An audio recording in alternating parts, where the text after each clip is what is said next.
यह है कृष्ण के रणछोड़ बनने की कहानी।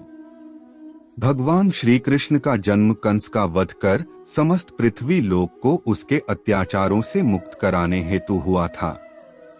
किशोरावस्था में ही वह गोकुल से मथुरा आ गए तथा दुष्ट कंस का वध किया। कंस की मृत्यु से दुखी उसके श्वशुर जरासंध ने एक विशाल सेना लेकर मथुरा पर आक्रमण कर दिया।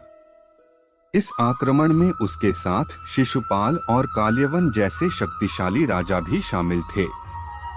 जल्दी ही सेना मथुरा जा पहुंची और मथुरा की राजसभा में कृष्ण तथा बलराम को सेना को सौंपने का संदेश भेजा गया। इस युद्ध को टालने तथा मथुरा के निर्दोष नागरिकों को बचाने के लिए कृष्ण ने रातों रात वहां से सैकड़ों किलोमीटर दूर समुद्र में एक नई नगरी द्वारिका का निर्माण करवाया। अपनी माया से उन्होंने समस्त नागरिकों, उनके पशुओं तथा संपत्ति को नींद में ही नई नगरी में पहुंचा दिया।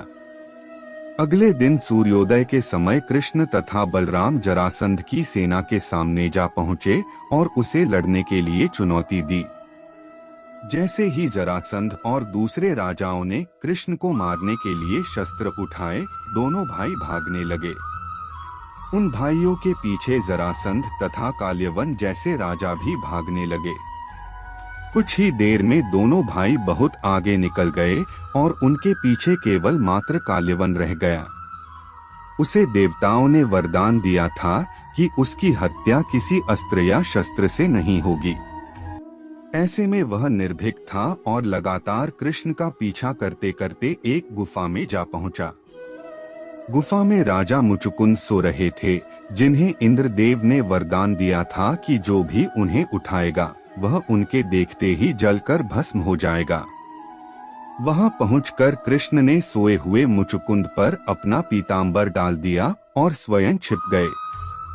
काल्यवन भी वहां जा पहुंचा और सोए हुए राजा मुचुकुंद पर पीतांबर देख उन्हें ही कृष्ण समझ बैठा। उसने मुचुकुंद को उठाने के लिए लात मारी, जिसके कारण उनकी निद्रा खुल गई और उनके देखते ही काल्यवन वहीं पर जलकर भस्म हो गया। तत्पश्चात कृष्ण ने राजा मुचुकुंद को अपने चतुर्भुज स्वरूप में दर्शन दिए और उन्हें मोक्ष पाने का वरदान दिया। वहीं दूसरी ओर जरासंध और बाकी राजा पूरी तरह से खाली मथुरा देखकर वापस लौट गए। युद्ध से भागकर कृष्ण ने रखा देवताओं के वरदान का मान। कृष्ण चाहते तो स्वयं भी काल्यवन और अन्य अधर्मी राजाओं का वध कर सकते थे, परंतु देवताओं के दिए वरदान का मान रखने के लिए ही उन्होंने काल्यवन को राजा मुचुकुंद के हाथों मरवाया। इसी तरह बाद में जरासंध का वध पांडु पुत्र भीम के हाथों करवाकर भूधरा का भार कम किया। इस तरह कृष्ण ने दिया दुनिया को उदाहरण। इस कहानी के बाद कृष्ण के नाम के साथ हमेशा के लिए रणछोड़ जोड़ दिया। कृष्ण की इस कहानी से सीख मिलती है कि अनावश्यक ताकत का प्रदर्शन नहीं कर बुद्धिबल से काम लेना चाहिए। इस तरह हम अपनी शक्ति को खर्च होने से रोक सकते हैं और बड़े से बड़े संकट का भी सामना कर सकते हैं।